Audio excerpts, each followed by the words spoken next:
저는 서울에 살고 있는 28살 여성입니다. 평소 엄마가 사연을 많이 보시고 옆에서 가끔 보던 게 전부였는데요.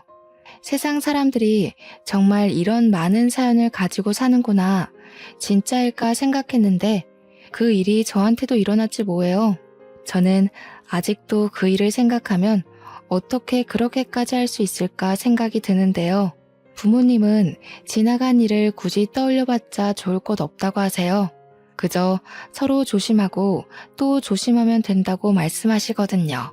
어떻게 보면 인생에 대한 쓴 경험이라고, 인생 공부라고 좋게 생각하고 있습니다.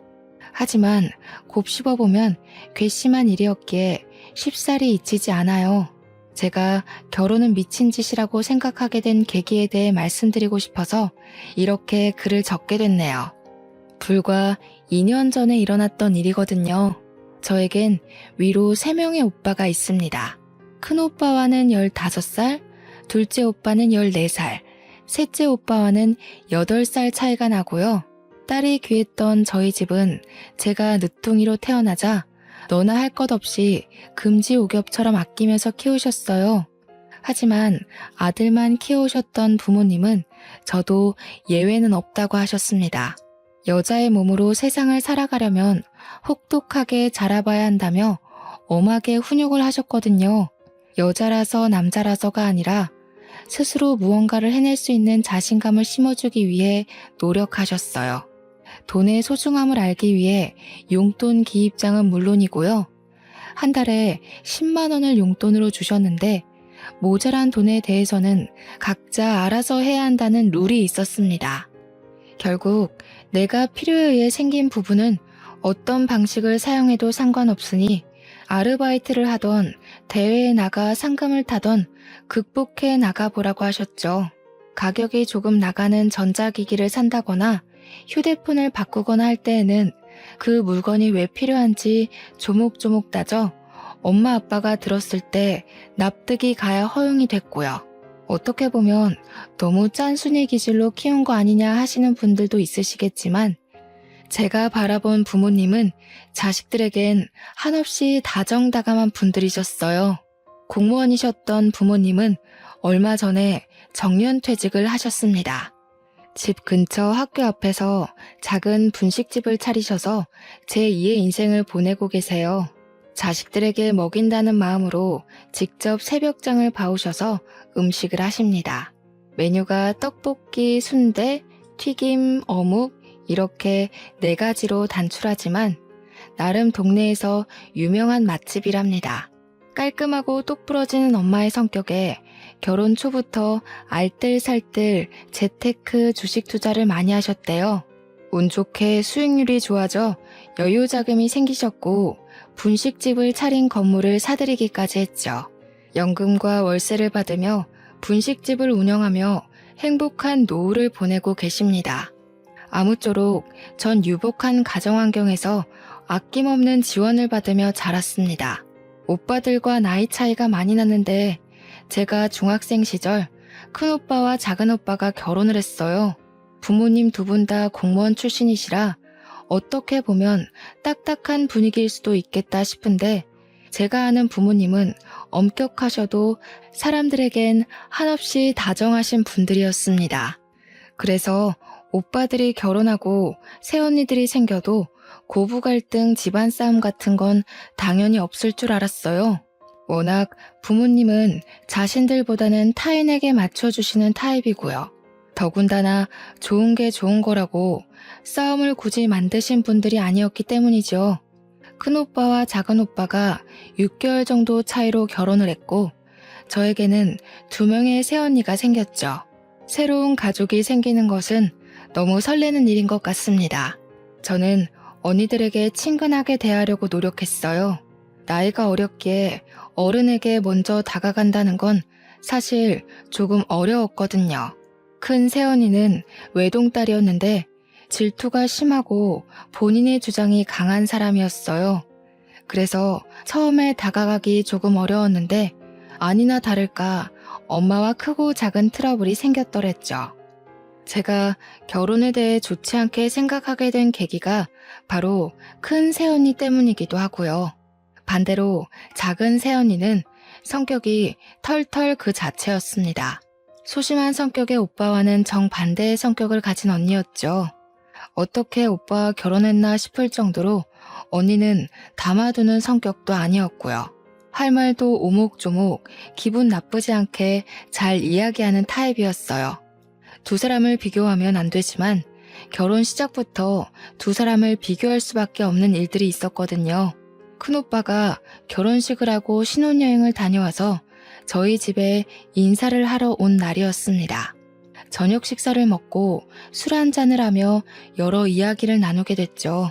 앞으로 모녀지간 부녀지간처럼 잘 지내보자는 엄마의 말에 큰 새언니는 정색을 하더라고요. 어머니, 어떻게 며느리가 시집와서 시어머니랑 모녀지간이 돼요? 그건 말도 안 되는 일이라고 생각해요. 왜 말이 안 돼? 요즘 세상에 다들 고부 갈등이 많다고 하지만 우리가 앞으로 잘 지내면 될 일 아니니? 너무 나를 세우는 것 같구나, 아가. 가족은 피를 나눈 사람들끼리 가족이지 며느리는 결국 가족이 될 수는 없어요. 앞으로 며느리 그 이상으로 대하지 않으셨으면 좋겠어요. 딸 같은 며느리는 세상에 존재할 수 없다고 생각해요. 부모님은 새언니의 말에 기가 찼지만 더 이상 아무 말도 하지 않으셨어요. 저도 면전에 대고 그런 이야기를 대놓고 할 줄은 몰랐거든요. 저희가 시집살이를 시킨다는 것도 아니고 잘 지내보자는데 너무한 것 같았어요. 부모님과 오빠들 그리고 저는 벙쪄 있었습니다. 물론 큰 새언니는 저에게도 새언니 그 이상의 노릇을 바라지 말라며 엄포를 놓더군요. 기분이 상할 대로 상한 엄마는 그 뒤로 큰 며느님이라는 호칭으로 존대까지 해가며 명절에도 부르지도 않으셨고요. 부모님은 큰 새언니를 정말 며느리로만 대했고 가족이 아닌 남처럼 행동하셨어요. 얼마 뒤 작은 오빠가 결혼한 뒤 허니문 베이비로 조카가 생겼습니다. 평소에 나이 어린 저에게 꼬박꼬박 아가씨라며 살갑게 대해준 둘째 새언니가 조카를 임신했다고 하니 정말 기뻤어요. 공부하느라 힘들지 않냐며 조카를 임신한 상태에서도 힘든 내색 없이 저를 챙겨주었죠. 임신한 뒤에도 자기도 배가 고프다는 핑계로 공부하는 제가 힘들 거라며 가끔 만나서 맛있는 것도 사주고 용돈도 주며 친언니처럼 지냈습니다. 어느 정도였냐면요. 제가 고민이 있거나 표정이 어두우면 눈치를 채고 먼저 대화를 건넸거든요. 정말 제 친언니가 생긴 것 같았고 엄마와도 모녀지간처럼 잘 지냈습니다. 심지어 시댁인 저희 집을 친정처럼 오며 가며 생활했어요. 큰 새언니에게 대인 상처가 있는 엄마는 작은 새언니를 몹시 아끼며 진짜 친딸처럼 대하셨고요. 임신을 축하한다며 이것저것 보태쓰라며 용돈을 1,000만 원이나 주셨습니다. 아가, 이거 돈 얼마 안 되지만 보태쓰렴. 임신한 몸으로 나라까지 챙겨주느라 내가 다 미안하고 고맙구나. 이걸로 필요한 것도 사고 먹고 싶은 것도 사 먹어. 맨날 나라만 사주지 말고. 어머니, 뭐 이런 걸 다 주셔요. 저희도 돈 벌고 오히려 저희가 더 드려야 하는데요. 나라 아가씨도 아직 학생이고 대학교 들어가려면 돈도 많이 필요한데 그때 보태지 않으시고요. 요즘 조리원 비용이 만만치 않은데 아이 낳고 보약도 지어먹고 하려면 이 돈도 모자라. 엄마가 준다 생각하고 넣어도. 그렇게 시간이 흘러 어여쁜 조카가 태어났습니다. 엄마는 10분 거리에 사는 작은 오빠네로 가서 밤낮으로 아이 케어를 도와주셨어요. 작은 새언니가 혼자만의 시간도 갖고 조금이라도 푹 쉬어야 한다며 저도 가끔은 언니와 조카가 보고 싶다는 핑계로 학교가 끝나면 언니가 좋아하는 달달한 커피와 간식거리를 사서 갔고요. 너무 자주 가서 나중에는 작은 오빠에게 싫은 소리도 듣긴 했지만 저는 정말 행복했거든요. 첫 조카가 태어난 지 100일쯤 됐을 때 큰오빠네도 임신 소식을 알려왔습니다.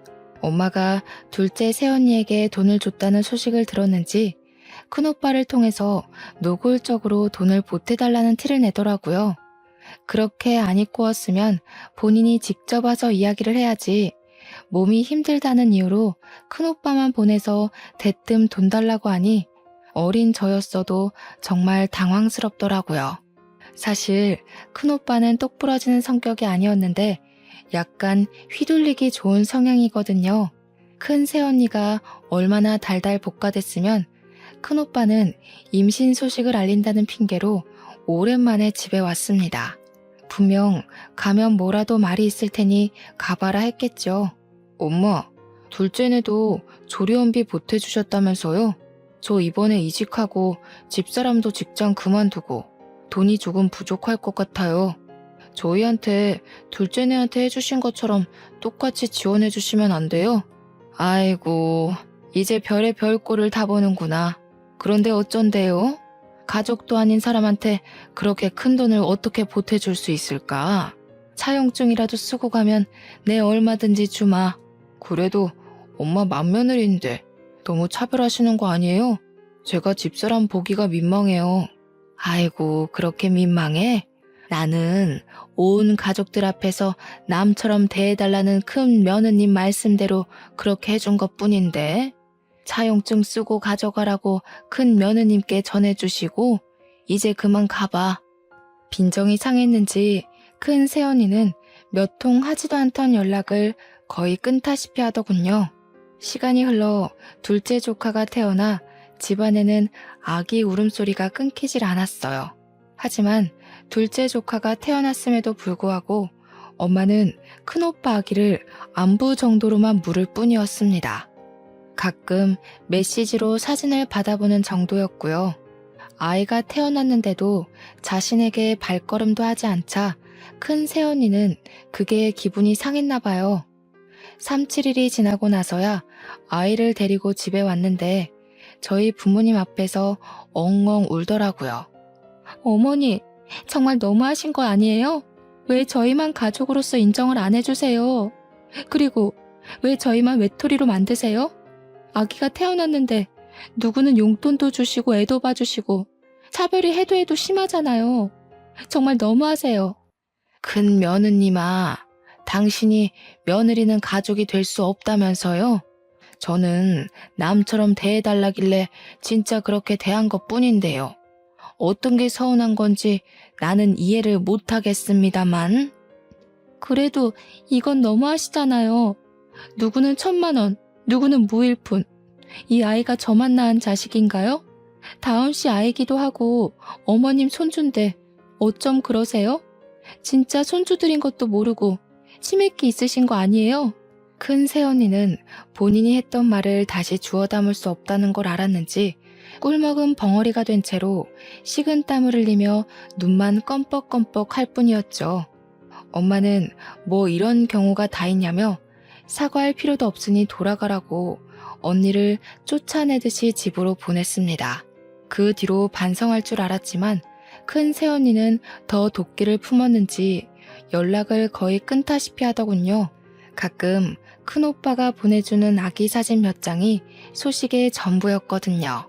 그렇게 시간이 조금 흐르고 조카들도 어느 정도 자랐을 무렵이었습니다. 저는 고등학교를 졸업하고 대학에는 가지 않고 바로 반도체 공장에 취직을 하게 됐어요. 이름을 대면 알만한 회사였고 인생에 있어서 대학은 별 의미가 없는 것 같았거든요. 대학 공부를 하는 것도 좋지만 그동안 오빠들과 부모님의 그늘 안에서만 사는 것 같았어요. 그래서 혼자 스스로 독립도 하고 돈을 벌고 싶은 마음이 컸죠. 고등학교 졸업과 동시에 취직을 하며 6년 동안 돈을 알뜰살뜰 잘 저축했습니다. 공장 기숙사에서 생활하며 숙식 문제를 해결할 수 있어서 절약을 할 수 있는 환경이었거든요.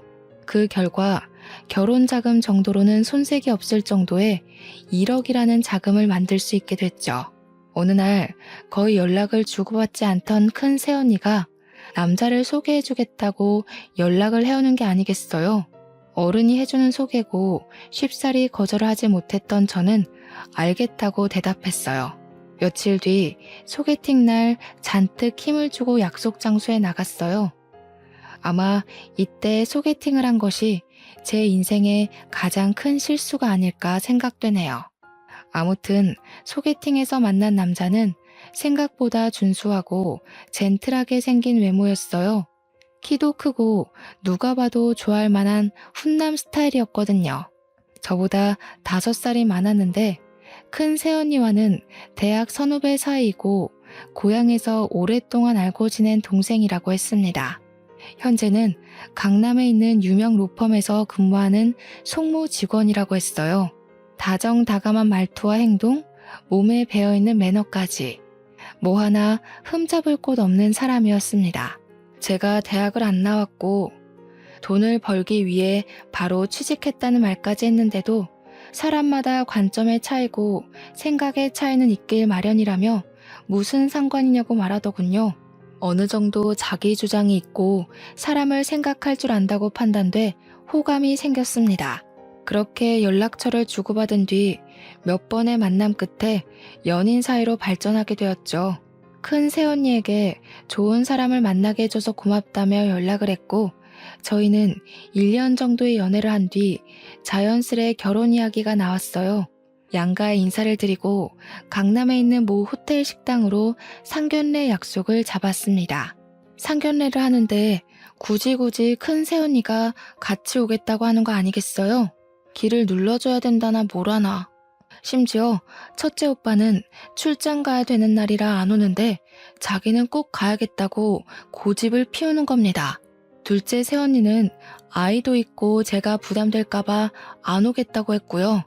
엄마가 오빠들이 바빠서 못 가니 새언니라도 같이 가자며 말씀하셨어요. 같이 가서 나쁠 거 없다고요.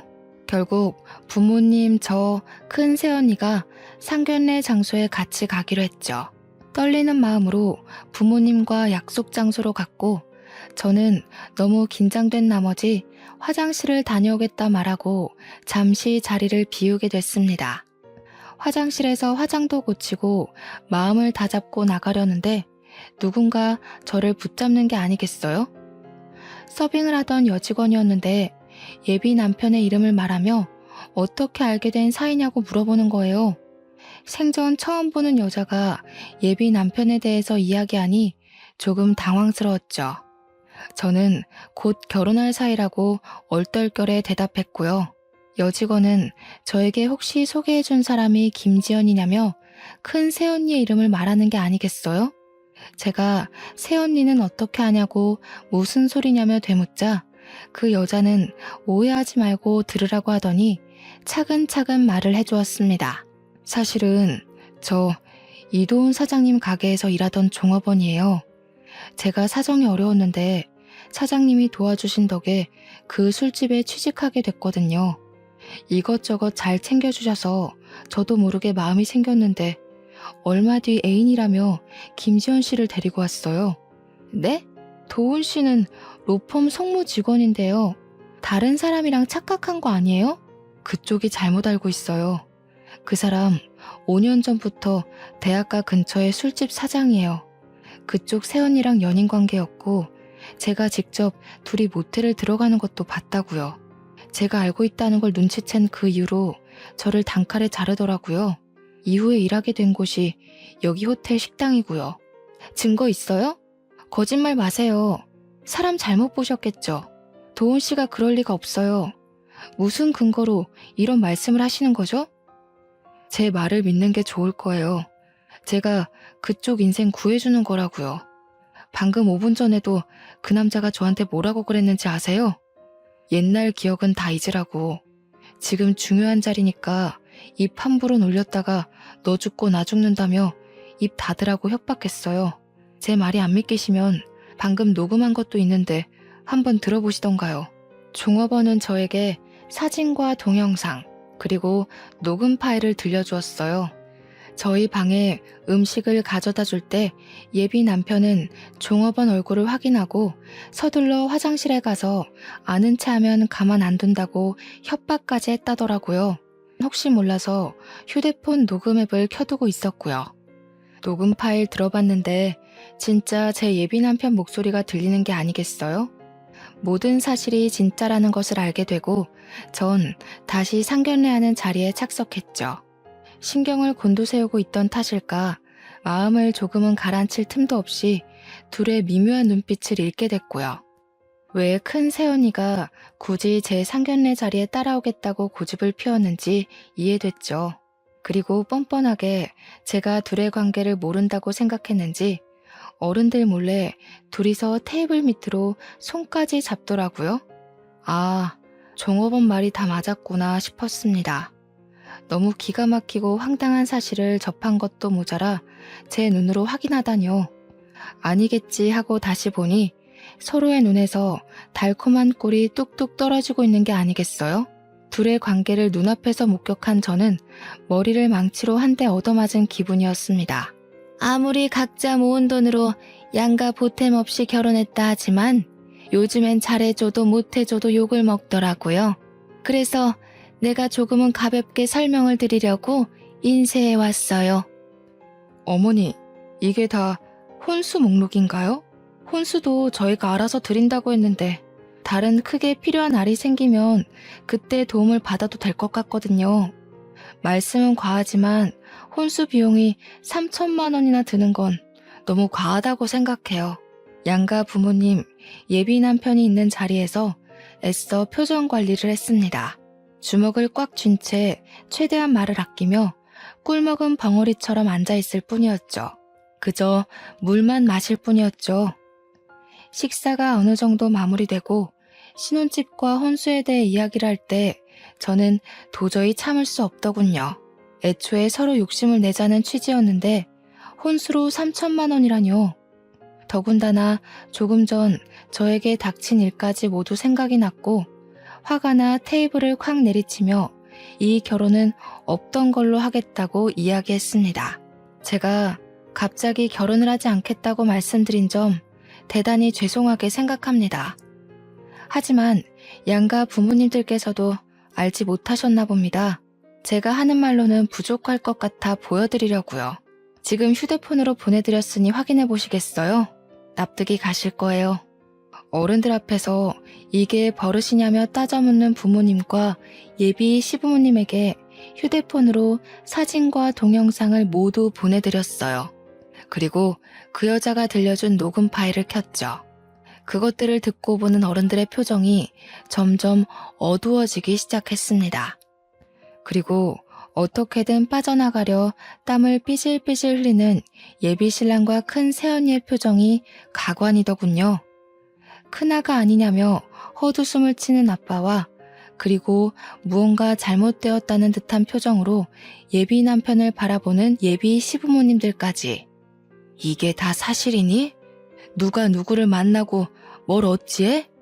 여기에 나오는 사람 이 여자 아가 아니 큰 며느님 맞아? 이게 다 뭐니? 자네 이게 다 뭔가? 설명을 좀 해주게. 입이 있으면 설명을 해보란 말이야. 엄마가 보고 계신 그 사진 동영상 속 주인공들이 다 여기 앉아있네? 말 안 해도 설명되시죠 어머님 아버님? 전 이 결혼 못합니다. 아니 안 합니다. 결혼은 없던 걸로 하고 저 먼저 일어날게요. 아니 사돈어른 이건 무슨 오해가 있는 게 분명합니다. 일단 진정하시고 자리에 앉으시죠. 중요한 날인지라. 오해요? 이렇게 사진에 떡하니 두 사람이 있는데 오해요? 이걸 보고도 그런 말이 나옵니까? 이런 경우 없는 얘 나라야. 일단 집에 가서 이야기하자.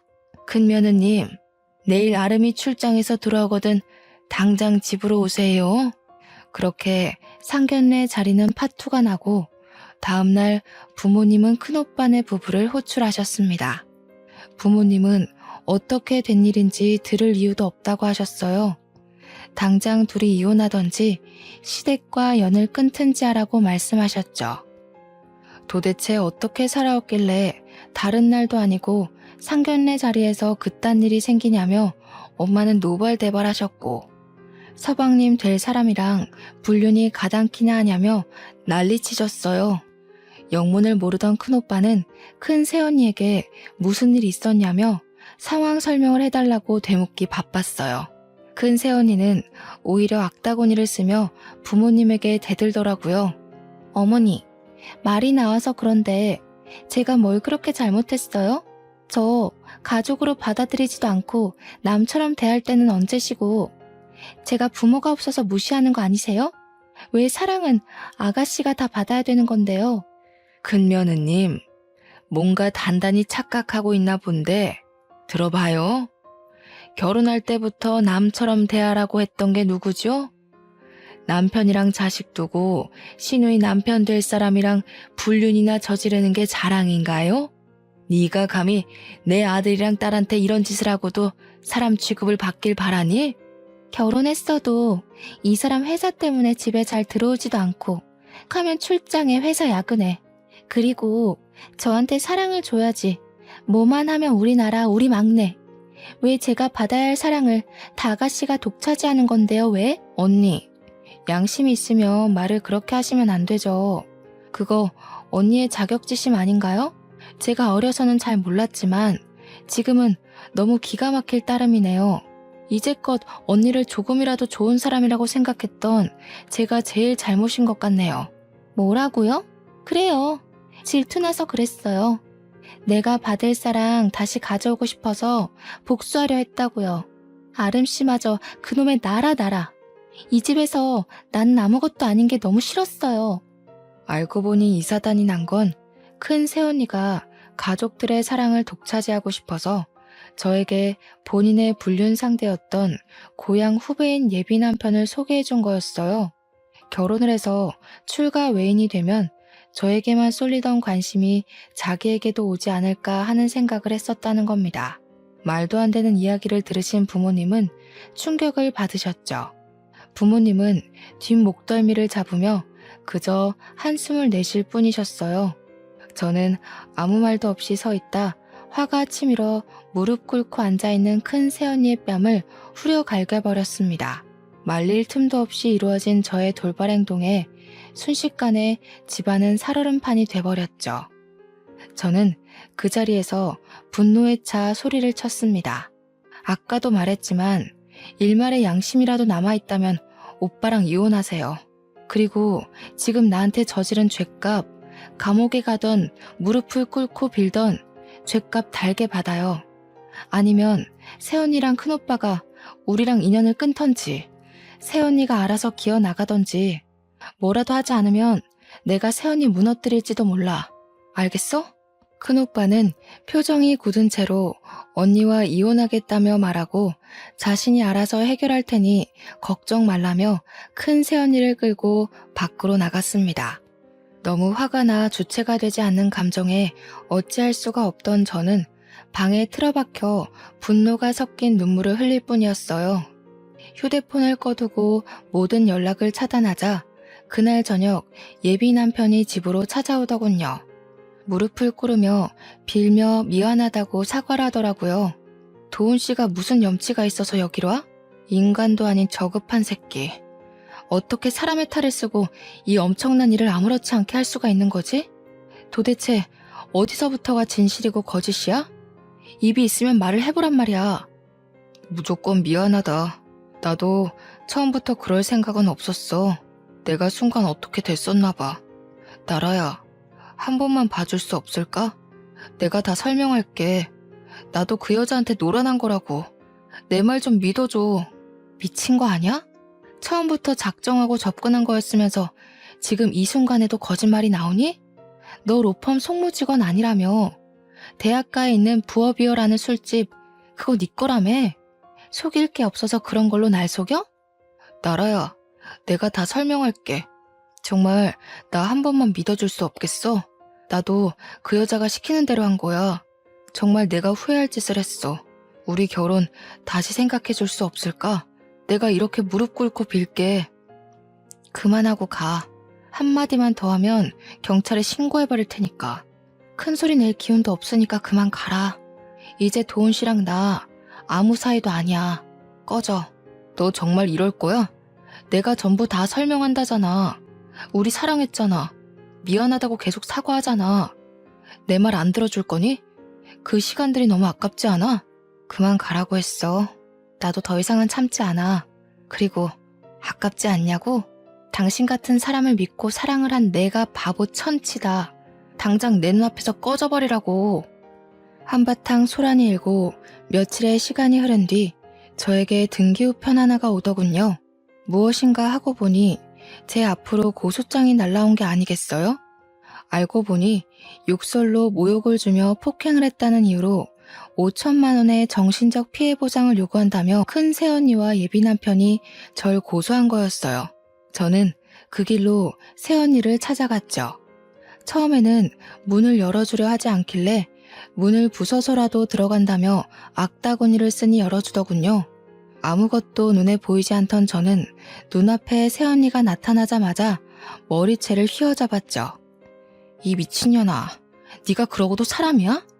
네가 어떻게 나한테 이럴 수가 있어. 큰오빠 지훈이 봐서라도 좋게 넘어가려 했는데 내가 너무 억울해서 안 되겠어.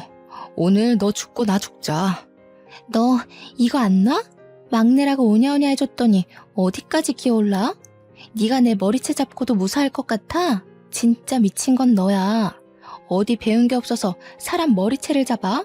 당장 놔. 결국 주민들의 신고로 경찰이 오고 파출소로 연행됐습니다. 파출소로 연행된 이후에도 저는 큰 새언니에게 욕을 퍼부었어요. 얼마 뒤 큰 오빠와 부모님 그리고 예비 남편, 예비 시부모님이 오며 겨우 진정이 됐고요. 예비 남편과 예비 시부모님은 무릎을 꿇으며 저에게 미안하다 사과하셨습니다. 큰오빠까지 조카를 봐서라도 자신을 봐서라도 한 번만 조용히 넘어가자며 저에게 부탁을 했어요. 새언니는 아이 이야기가 나오자 그제야 조금 제정신이 들고 뒷감당을 할 자신이 없었는지 눈물바람으로 자신이 정말 미쳤었다며 미안하다고 빌기 시작했어요. 그 순간 해맑게 웃고 있는 조카의 얼굴이 아른거렸습니다. 어른들의 잘못인데 어린아이가 무슨 죄가 있어 이런 수모를 겪나 싶어 마음이 아팠어요. 저는 부모님과 겨우 집으로 돌아왔어요. 회사에는 사정을 이야기하고 한 달 정도의 휴가를 받았습니다. 사실 말이 한 달 휴가지 제 연차를 있는 대로 끌어모았고 병가를 더해 쉬는 거였죠. 그 한 달 동안 집에 틀어박히기도 하고 혼자 제주도로 여행을 다니기도 하며 생각 정리를 했어요. 작은 오빠 부부와 셋째 오빠는 저를 위로해주기 바빴어요. 둘째 새언니는 제가 혹시라도 안 좋은 생각이라도 할까 매일 전화해서 안부 묻기 바빴고요. 큰오빠는 저에게 연락할 염치도 없다며 그저 미안하다며 사과하는 장문의 문자를 남길 뿐이었죠. 사실 큰오빠는 새언니와 협의이혼으로 조용히 마무리하려 했습니다. 하지만 새언니가 이혼만은 안 된다며 계속 완강하게 버티고 또 버티는 게 아니겠어요? 마음이 약했던 큰오빠는 그 상황에서도 아이 때문인지 쉽사리 결정을 내리지 못했어요. 큰 새언니는 집을 나가지도 않고 버티며 아무 말도 아무런 행동도 하지 않았고요. 저희 가족 모두가 답답해하며 속만 썩혀가던 그때 이 상황을 해결해줄 구세주가 나타났습니다. 바로 둘째 새언니였어요. 둘째 새언니는 할 말이 있다며 저희 집으로 온 가족을 모이게 했죠. 자신이 나설 일은 아니지만 가족의 평화를 위해 조금 설치겠다고 하며 말을 하기 시작했어요. 큰오빠가 윗사람인데도 화가 잔뜩 난 표정으로 오빠를 다그쳤죠. 아주버님, 제가 뭐라 판단해드릴 건 아니지만 말씀드리고 싶어요. 아이와 가족들을 생각해서라도 빨리 결단을 내리셔야 해요. 그 정도 결단력도 없으면 인생 살면 안 됩니다. 누구의 아들, 누구의 오빠이기 전에 부끄럽지 않은 아빠가 되셔야죠. 재수씨, 내가 재수씨 볼 면목이 없어요. 정말 부끄럽습니다. 솔직히 어떻게 해야 할지 모르겠어요. 나한테 한 짓 생각하면 찢어 죽여도 모자란데 아이가 있으니 쉽사리 판단이 되질 않아요. 우리 생각 말고 형이랑 지훈이만 생각해. 근데 나는 미래를 위해서는 이혼을 하는 게 맞는다고 봐. 솔직히 같이 살 수 있어? 나라한테 그런 짓까지 했는데 더군다나 바람까지. 애 엄마로서도 며느리로서도 빵점이야. 그러면 안 되는 거였다고. 이혼 소송 진행은 제가 맡아드릴게요. 상간남 소송도 가능한 거 아시죠? 원만하고 깔끔하게 협의 이혼을 하는 게 제일 좋은 방법이지만 저쪽에서 가만히 있질 않으니 저희도 응당한 대가를 치르게 해줘야 한다고요. 나라 아가씨 생각해서라도 제가 그냥은 못 넘어가겠네요. 그러고 둘째 새언니는 상견례 이후 있었던 일을 부모님께 말씀드렸어요. 부모님은 그런 일이 있었으면 진작에 말을 하지 그랬냐며 절 나무라셨죠. 어머님, 아버님, 제가 집안일에 괜히 나선다고 한 건 다 나라 아가씨를 위하는 마음 하나였어요. 어렸을 때부터 봐왔던지라 더욱 특별하거든요. 형님이 저희를 얼마나 속인 건지, 저희가 모르는 무언가가 더 있는지 제가 직접 알아볼 겁니다. 소송도 직접 진행할 거고요.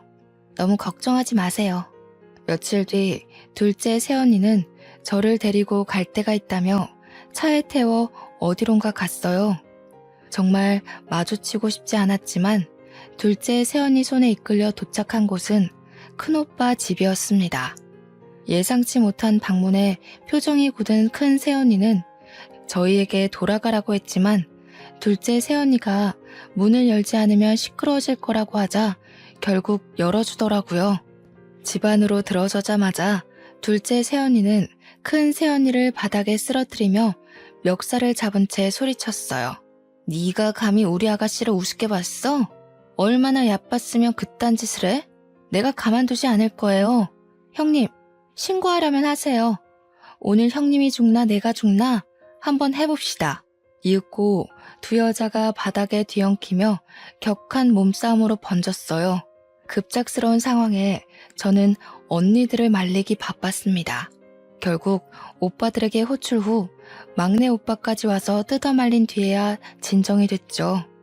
큰 새언니는 경찰에 신고할 거라며 손해배상을 요구하겠다면서 악에 받쳐 소리치기 시작했고요. 둘째 새언니는 신고하라고 아기 엄마 된 도리로 적어도 불륜은 아니지 않냐며 애한테 쪽팔리지도 않냐고 사람들 고생시키지 말고 각자 갈 길 가라고 소리쳤어요. 우리 착한 막내가 아무것도 못하고 있는 것 같아서 언니 된 도리로 대신 때려줬다고 하면서요. 그 와중에도 아무 말도 못하고 서 있던 저는 오히려 미안해지기 시작했습니다. 큰오빠는 결국 불륜을 이유로 큰 새언니를 유책 배우자로 이혼 소송을 진행했습니다. 동시에 예비 남편을 상간남으로 고소했고요. 변호사였던 둘째 언니가 직접 소송을 맡았고 제가 갖고 있던 사진, 동영상들이 결정적인 증거가 되어 양육권과 친권은 모두 큰오빠가 가져올 수 있었습니다. 큰 새언니에게 양육할 의지가 보이지 않으며 그럴 환경이 아니라는 결과가 나왔거든요.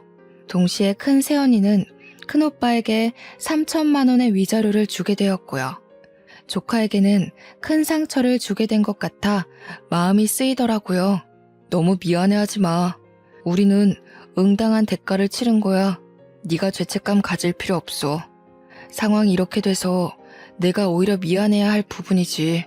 결과가 어찌되었든 그 상황이 길어져봤자 서로 좋을 건 없어요. 결론을 하루라도 빨리 봐야지. 안 그럼 우리 나라 아가씨 마음 고생하다 죽을 것 같아서 제가 무례를 범했네요. 사과드려요, 아주버님. 큰오빠가 이혼을 하며 부모님은 한숨을 쉬며 어렵사리 말을 꺼내셨습니다. 아름아, 내 이렇게까지 하기는 싫었다만 이혼을 하는 마당에 뭐 하나라도 확실하게 해두는 게 좋을 것 같아서 말이다. 혹시 모르니 친자 검사를 해보지 않으련? 미안하구나. 미안하실 것 없어요. 저도 친자 검사 생각하고 있었습니다. 서로 불신만 쌓일 바에는 확실하게 해두는 게 저도 좋아요. 며칠 뒤 유전자 검사 결과가 나왔고 다행히 큰오빠와 조카는 친자 관계가 성립했어요. 지금 보니 새언니가 했던 말 중 거짓말이 아닌 유일하게 진실한 부분이었네요. 이혼 후 큰오빠는 조카를 부모님께 잠시 맡기고 일부러 해외 지사에 근무 신청을 해서 싱가포르로 떠났습니다. 둘째 새언니는 조카가 외로움을 느끼지 않게 살뜰히 챙겨주었어요. 나라 아가씨, 나예요.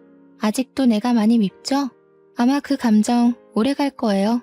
아가씨를 처음 봤던 그날부터 지금까지 나는 아가씨를 그저 부러워만 했던 것 같네요. 식구들의 사랑을 독차지하는 아가씨를 보면서 나도 저렇게 사랑받고 싶다는 생각이 간절했었어요. 나도 어릴 때 부모님이 일찍 돌아가셔서 그런가 사랑이 많이 고팠나 봐요. 그러면 안 되지만 나한테는 아가씨가 방해만 되는 것 같아 솔직히 아가씨가 많이 미웠어요. 지금은 내가 잘못했다는 걸 깨닫고 물러나지만 굳이 아가씨에게 미안하다는 말은 하지 않을게요. 그동안 고마웠고 앞으로 좋은 사람 만나 잘 살길 바래요. 이 못난 큰 새언니, 아니 저를 훗날에 다시 만난다면 스쳐 지나가도 모른 척 해주세요. 잘 지내요. 큰 새언니는 이혼 후 저에게 처음이자 마지막으로 장문의 문자를 남기고는 그 뒤로 연락이 두절되었어요. 어디서 사는지 무얼 하며 사는지 알 수가 없더라고요. 큰오빠의 말로는 프랑스로 건너가 새로운 일을 시작할 것 같다고 하더라고요. 그렇게 사건은 마무리가 되었습니다. 저는 충격의 여파로 인해 잠시 방황을 했는데요. 휴가 기간 동안 결국 공장을 그만두고 1년 동안 백수로 살았어요. 아무것도 하지 않고 책과 텔레비전을 보며 집에 처박혀 있어 보기도 하고 제주도에서 한 달 정도 살아보며 생각 정리도 하고 어느 날은 하루 종일 미친 듯이 운동을 하기도 하며 지친 심신을 달래기 바빴죠. 더 이상 이렇게 살면 안 될 것 같고 내 인생이 너무 낭비되고 있다는 생각이 번쩍 들었어요. 부모님과 다른 가족들을 생각해서라도 이러면 안 되겠다 생각했죠. 어느 정도 마음 정리를 끝내고 국내에서 알아주는 반도체 회사에 하청업체에 원서를 넣어서 한 번에 합격했습니다. 똑같은 공장 생산 라인 업무였지만 이전에서 근무했던 경력을 인정받았어요. 전 그동안의 상처를 잊기 위해 누구보다 열심히 일에만 몰두하게 되었고 2년 동안 근무 평점을 좋게 받아 본사 사무직으로 전환될 기회도 얻을 수 있었습니다. 그러다가 운이 좋게 반도체 회사에서 우리 업체의 직원을 추천해달라는 협력 공문이 들어왔는데요. 부서 팀장님의 추천을 받아서 서울에 있는 대기업에 입사할 수 있었습니다. 입사한 뒤에도 저는 맡은 프로젝트를 성공리에 마무리하여 진급도 빨랐어요. 상여금도 두둑이 받고 온전히 저로서 인정을 받아 가기 시작했죠. 입사한 지 2달 정도 되었을 무렵에는 이번 달 우리 회사 우수사원으로 선정되어 표창장까지 받았고요. 수수한 외모 덕에 회사 홍보 모델도 해보고 재미있게 생활하고 있어요. 비 온 뒤에 해 뜰 날이 온다고 하더니 파혼으로 힘든 시기를 다 지나고 그걸 잊기 위해 열심히 일만 했더니 최근 3년 동안 저한테 좋은 기회들만 찾아오는 것 같아 기분이 좋았어요. 마치 고생했으니 앞으로 꽃길만 걸어라 하는 보답의 느낌이랄까요? 시간이 지난 지금 결혼은 저에게 사치라는 결론을 내렸습니다. 마음이 맞는 좋은 사람이 나타나면 결혼을 얼마든지 생각해 볼 수 있겠지만요. 굳이 결혼을 해야 할까? 하는 생각이 들곤 해요. 가끔 부모님은 사람은 사람으로 잊어야 한다며 좋은 사람을 자꾸 소개해주겠다 하세요. 저는 매번 거절 중이고요. 부모님의 속은 약간 타들어가시겠지만 저를 이해해 주시지 않으실까요? 당분간은 제가 원하는 대로 즐기는 인생을 살아보려고 합니다. 막내 오빠도 이번 사태를 보며 자신도 결혼에 대한 생각이 사라졌다며 공감한다더라고요. 원하는 일이 있거나 평소 해보지 못했던 일을 하며 살라고 조언도 해주었고요. 저 혼자 벌어서 저 혼자 잘 먹고 잘 사는 것도 나쁘지 않다고 생각합니다. 사람은 사람으로 잊어야 한다는 말이 있죠. 저희 부모님도 요즘 들어 자주 하시는 말이지만 어느 정도 일리는 있는 것 같아요. 하지만 저는 이번 일로 결혼 말고도 사람에 대한 공포심도 생긴 것 같네요. 열심히 극복하며 현재 회사는 안정적으로 잘 다니고 있고요. 그림과 책에 관심이 생겨 동호회에도 가입하며 꾸준히 활동하고 있습니다. 저의 지친 마음을 안정과 여유를 찾아주는 좋은 취미라 생각해요. 저처럼 이런 기구한 사연이 또 있을지는 모르겠지만 비슷한 사연을 가진 사람이 있다면 슬퍼하지 말고 돌파구를 빨리 찾아 극복해내셨으면 하네요.